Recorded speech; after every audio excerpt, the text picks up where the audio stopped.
mì cô này nó nên sẽ rõ là hay tia có tới mùi giọt gì là này cô giọt tia do mà cô tôi giọt gì là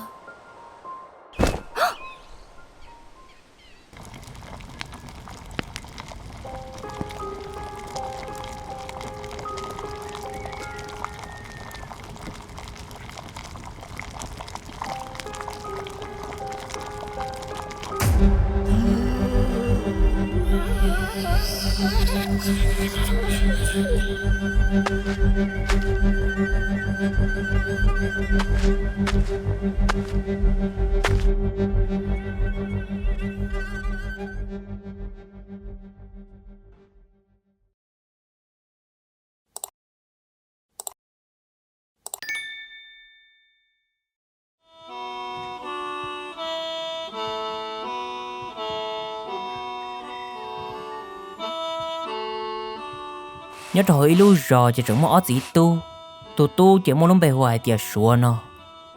đồ xua gì là cũng muốn nhẹ mình chỉ thia thầu nó chỉ xua thì tàu là một cỡ canh giờ canh cô đâu xua giấy tu gì chia cần gò chỉ để đọc ăn tàu chỉ xua cũng muốn yếm mì là ô xua bò nè tàu mì là cũng giấy tuần xài ô rong cầu cần gò li thia cái on lên chỉ nhặt xí bao tới tàu tê chỉ để là xí yếm là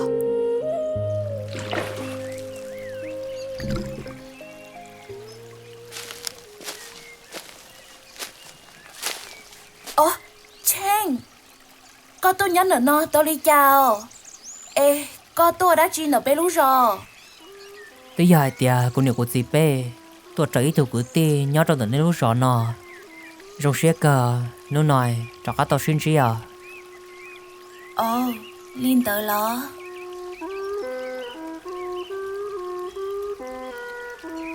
mì cô này nó nên sẽ rõ là hay tia có tới mùi giọt gì là này cô giọt tia do mà cô tôi giọt gì là ô lý chạy có yếu mà mùi giọt gì ô luôn liao cô này chia sân trong hay tia chỉ là yêu lúc sống tận tê này cũng bà tàu nó cô tôi cho tôi yếu có của tôi bọn nè sao chỉ cho là hay tia có yếu mà mùi giọt gì ô luôn liao chân lo luôn tờ là cô ở đâu mì sao chỉ ta li thia ít khó là cô giảm mua cho chân cân gạo li chỉ chừng chỉ li ở đâu nữa cho các trả cho thế giờ cho này cái lô giá ta thâu lò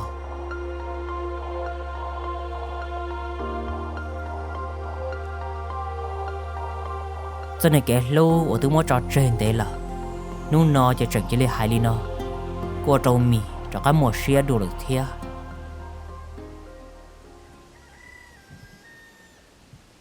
chỉ nhớ cho ta kiên tờ cô chẳng mua ô tô lùa ở nhớ tự rõ tao kể tôi một trong tờ số là lúc trẻ thầu tôi cho ô tô luồn tờ cô tôi bê số ít bê số chỉ muốn tao mong ai bê gì họ tôi cho bê chơi là là chỉ bảo cái một vài khẩu cho linh tư lực thế thế thì sao tôi thọ coi một ba chua canh cho gì tao cơ giờ lên tới nếu muốn thế ít đẹp cũng bài cũng mà lấy trả cá tôi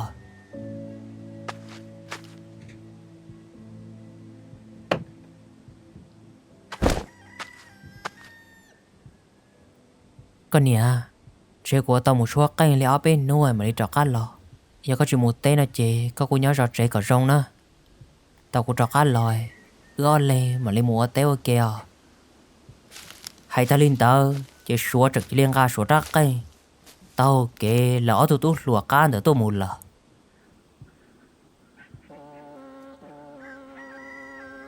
chỉ tao kỹ nhộp liền chỉ sư mi chẳng chỉ lần thọ kỹ lúc cỡ hỗ trợ ấy kia ê gì cô yêu một đêm mình chỉ rõ đã tết đồ bên rồi ê có họ nhớ giọt chuyện nữa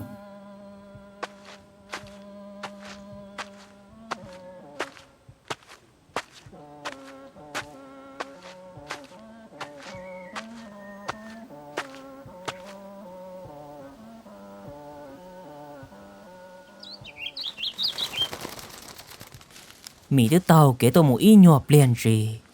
thầu nó chỉ tới giờ tôi một giọt trong buôn trả tê là ồ mi nếu nói có tôi mua tê lên xứ lò ê có tôi gì nè không một đứa tư lọ ồ tới giờ của tôi chỉ mua cho canh cho bữa tỏ lúc rồi tỏ lời của thế này tôi tế lên xứ con ấy chen có họ tôi mua đã chi ồ cô lò cô dùng một tê giả xưa rồi do bỏ có tao kể lời cô thế là nông cỏ xưa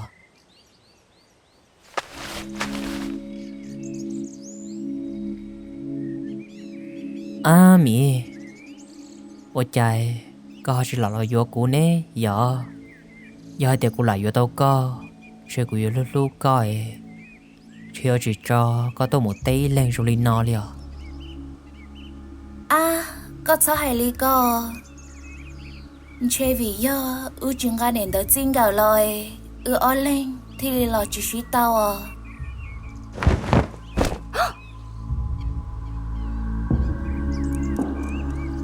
Cheng coi ở đó chi na cũng mất gì là na cô chỉ bao nè cô chỉ bao hay tiệt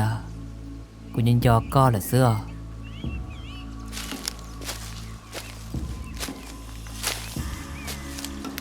ơi chủ na cho cô na mù má giờ cho chua cô nhân do co là con na cái chi nhỏ rồi co cho một phụ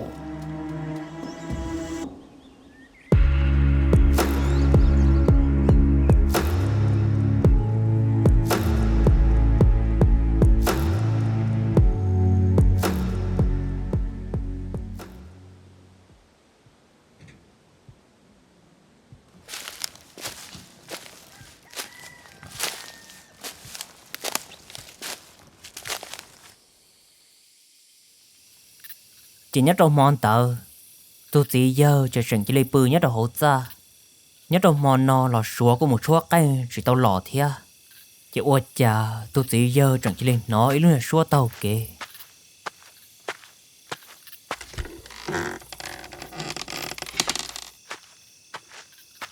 thầu nó chỉ giờ của xã hay tia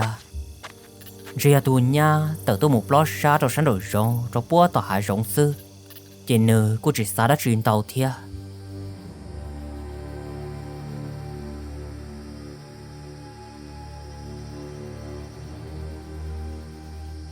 chị ôi chà tôi chỉ giờ tôi bụp bứ tôi ý trâu rò đó cá sợ lò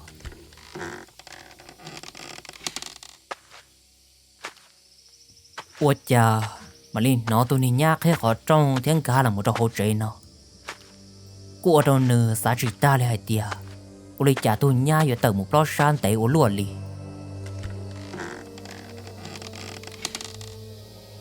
chỉ nhớ trong lửa mò tỏ cá nó số cô chỉ tàu tỏ cá lò thia nhớ trong mò nó tôi chỉ giờ cô tỏ cá nó mì tờ tôi một trò san đổi rộng đùa chỉ nếu cô chỉ xã đã trì thia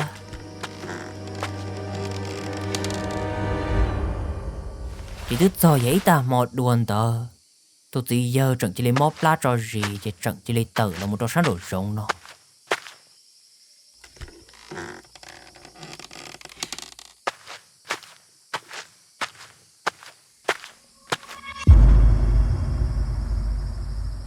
ô lý cha tôi chỉ giờ trận chỉ lấy bỏ mấy thứ tốt lùa cho nên tôi nha mà tao kể bố đặt cá rò là ok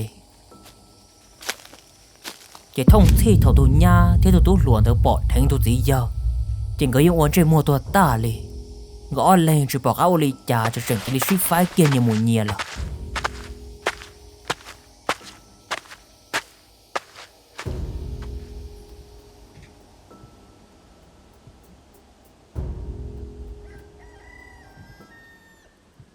mình nhỏ tôi nghe chỉ nừng nào mò nếu do lệnh từ cú bao nữa hay tiếc co tôi được co我筛知道我都都我只眼睛着了，真好难么？这个还是做嘅咯。chị tôi giờ con ga sẽ dọc kể rồi tôi giờ hay tia cũng một lót xá rồi cũng chờ lon gian gì nữa nhớ cho bốn trả kể lại thì là ok sữa nhưng chúng mới đã chỉ thì tia liệu gì thầu nói thì tôi chỉ giờ yên bao là yên chuyện tranh tôi nhá kia li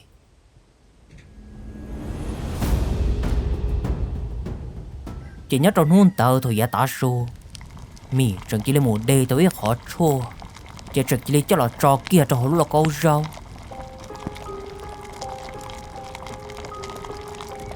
chỉ nếu chẳng chỉ là muốn là câu rau tờ đó cho chua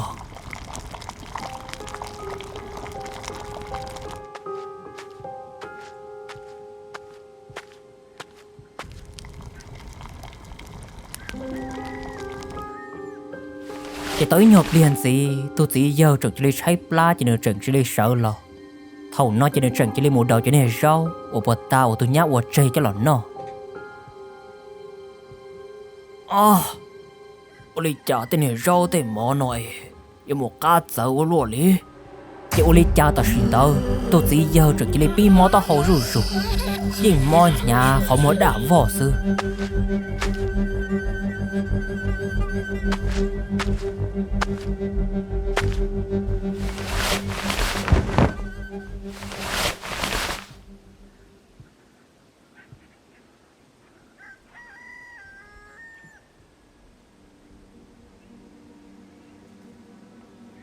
chỉ lúc gì hở tôi ở trong tuần tờ xua mà đi chua cái cho cái là một trò chơi thầu nó ở nhà họ chỉ bỏ nơi thứ bỏ nè thế nữa gì đi lọ gì nhá nè nhá một đầu tư lọ thầu nó chỉ tôi chỉ giờ trực chỉ đi chua mua sợ lọ người ta tỏi vô sợ một hai này tôi tu nó ở nhà người tê tờ họ chỉ mua ít lưu rò đi lọ chỉ thầu nó nếu mà lấy trán nhau hai này tôi tu ở nhà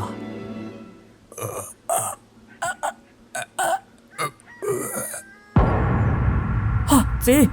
có lấy cha rồi nè lấy cha có thể hai lần trong đi co thầu nó chỉ tôi chỉ giờ nhưng mà tệ bia cho ô trồng nó hay khi cho xuống một lấy cha rồi xuống chuyện gà xia đi lọ nhưng chuyện gà xia hay để tôi lên gì hay đã chỉ đâu nữa gì có xia gì nè có gì hay đã chỉ nè có gì hay đã chỉ cho cú nè gì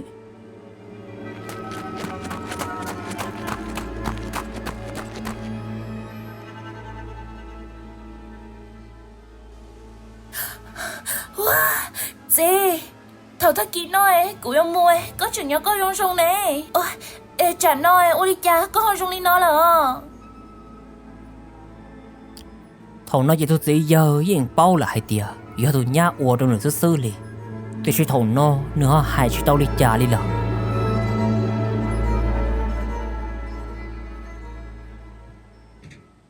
Chỉ đi thầu, tôi chỉ giờ hai chỉ tao lù là, thầu nó chỉ mì. Nếu họ tao sẽ trả cô nếu nhà kế muốn chỉ luận rau ta li chỉ nhau một cành mò ở số chỉ nhau ở số một chuột cành dở rõ là thôi nó chỉ mì nhưng một cái khó trong mì tôi luận rau mì nhau bự cho hỗ trợ li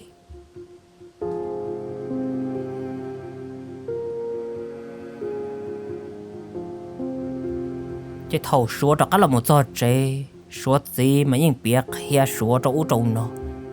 những từ tây xuống bộ lý cha lo những hai chỉ tao cho xuống cả xe li số rồi xã hay tia chỉ tôi lên chỉ mò ở trong linh tàu lịch sử nó để xuyên tàu số cô ấy từ tu ở lũ lên chỉ cần cả nếu có tao muốn thiệt chua tôi u tên nó cho là trâu cho tôi lên chỉ hậu hành chỉ hành li để tao in tụ tao cá nó chỉ có cho tôi lên chỉ in nhiều bí rong rủ tua là thầu nó chỉ tôi lên chỉ lúc hòn cho chẳng chỉ lấy bí mùa rò hải tao lù rù là Xua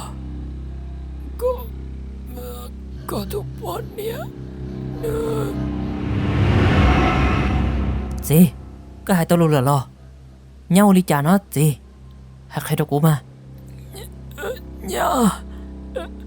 nhà nà như Xua có bùn nhon à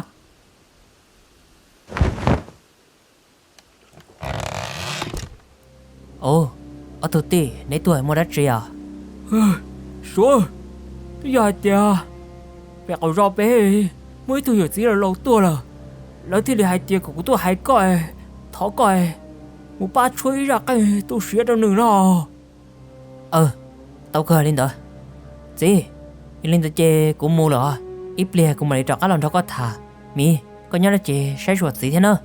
lúc xí hận tao chị xua chẳng chỉ linh thò xua ra cái kia một lọ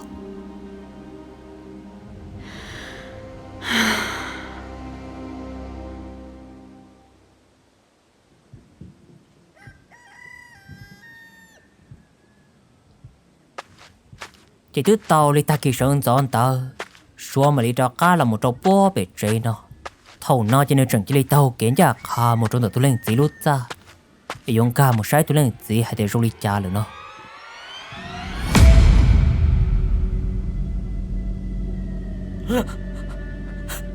Chị Cô đã truy lên nó đâu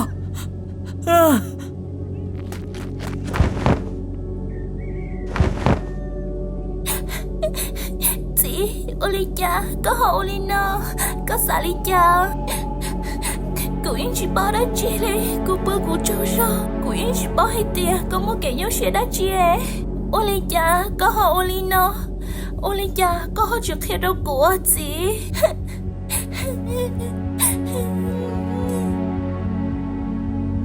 chị thầu tu lên gì họ trong đi nó là gõ nè gì là những quan chị số cho xa hay tiền chị tu lên gì mò ấy tu nửa lúc xia nửa thế này chị xia trong đi nó là chứ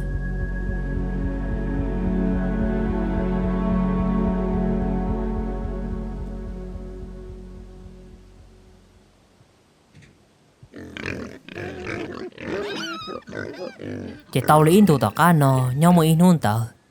số chẳnglim ba không chờ thêm ba nữa trắc cây cái này à anh chơi lối tình tuần tờ giờ tao cầu lấy áp bên nu anh chơi của tao mù lấy áp bên nuôi mà đi trọ cá lòi có nhớ là chị sẽ sửa qua chị gọi rong theo Oli mà có gì có chỉ thật sao liền cũng mà lý sẽ sửa qua chị cũng mà lý muốn thôn tròn tao ta co mù chị sẽ sửa có tụ khen theo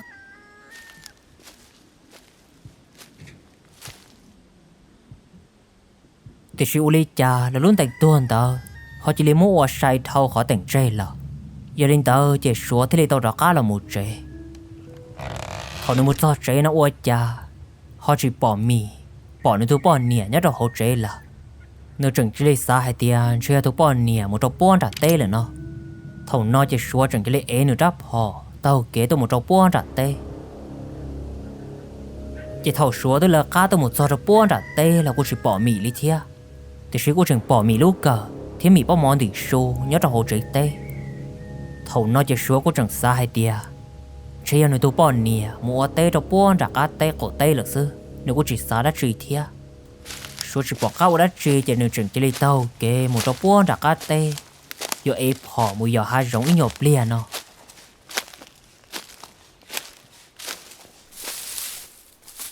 thầu nó chỉ số chẳng chỉ lấy nó lúc này xuân cho xí chùa một xí chùa lò số chẳng chỉ lấy giá kia hay tiền chỉ là chẳng bỏ tay là muốn nó bỏ cử nó nếu thì linh thọ kia đắp họ mà ôn chuyện tờ nhà một sai ôi cha khó nấu bỏ họ chỉ làm bỏ tay họ do nó tụ bỏ nè ta tỏ rồi tụ luồn cho mà xí khẩn thế xí đến nhất trong tờ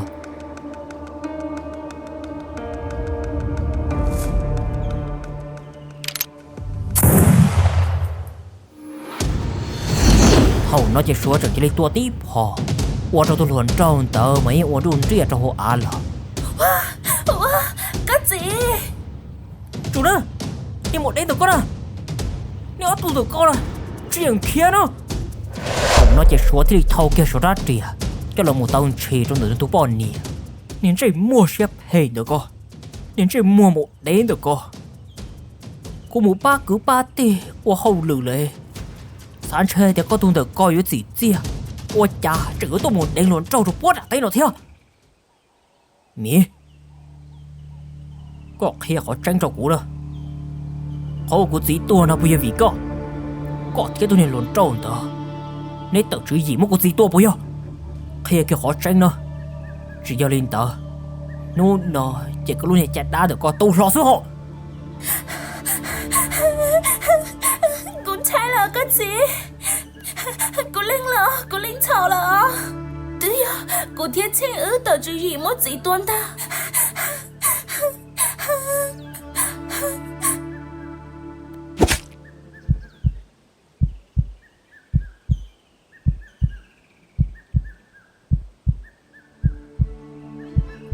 Cô dễ nếu tôi lào ta bỏ lên nó là cô lý chả có chỗ ô tàu thế có lúc xin luôn trời phải bỏ lý chả có tuần thở có là có chỉ bỏ xin môn trường dân nên rồi